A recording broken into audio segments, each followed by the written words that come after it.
I'm back out here working on the homemade trailer. So I went to Menards today and I picked up some 3x3 angle flashing. These are 10-foot pieces. I picked up 6 of those. We're going to be using those up top to tie everything together with and seal the top corners of the camper. I also picked up some more sheet metal over here. These are 10 inches by 25 feet. Same wall thickness as the 24-inch rolls that I bought to do the outside with. It's just 10 inches wide, so it'll make it a little bit easier to do my corners. I'll be using those on these front 3 areas on the front of the camper. If I can get my camera to focus here.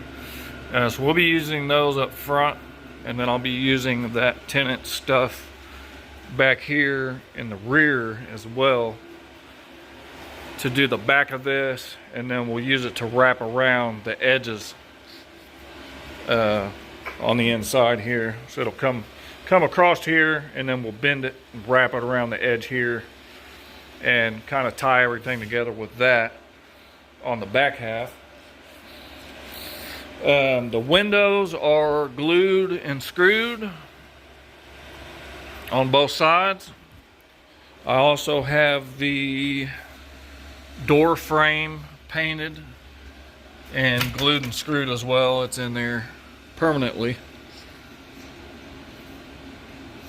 Got the screen and the exterior door taken off of that right now. I'm going to be cleaning those up and painting those before I put those back on. So right now I'm just going to go ahead and start working on this flashing, this angle flashing here. For the top, get it all set up there, get it all cut and marked where I want it. And then I'm going to come back and put some glue down. I ordered some more of the Sikaflex that I showed you guys in the previous videos. And then I also bought some of this Dynaflex Ultra. This is supposed to be some really good stuff. It was about $6 a tube. So we'll be using this as well on this thing. Alright, so this is what I got done last night. Got the back of this all covered. Also got the 3 areas up front covered. I ended up having to staple those, so I'm going to have to come back with some of that paintable silicone over where my staples were, because that glue just wasn't enough to hold this after I bent this. This stuff was a son of a bitch to get to bend.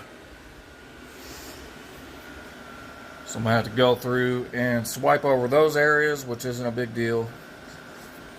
I attempted to put some of this on the top last night, and it kept bubbling up on me. So I'm going to try something else today. I'm going to try and cut these in half.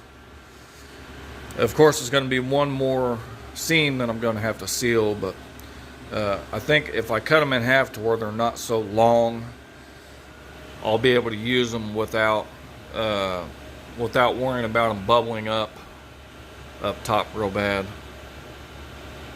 I did call up at the my local steel shop today. They sell aluminum and steel, and I can buy all this aluminum for the top, but it's going to cost me about $209, which is more than I want to spend. So I'm going to try and make it work with this stuff here. Alright, so here is the upper portion of the trim, all the angle trim done. I also did these 2 back corners, and the other side is done as well. Show you the other side. I still have to go through and put sealant on all of the seams on the corners where everything meets together. Make sure everything's good and watertight.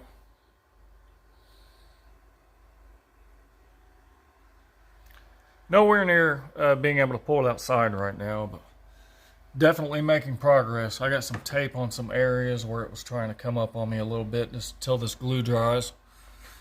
So this all has glue underneath it. And then it also has glue up top and staples up top, which will be getting sealed when I seal the roof.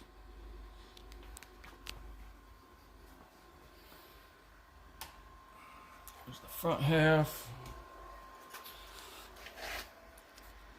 I'm still going to put sealant in all these areas.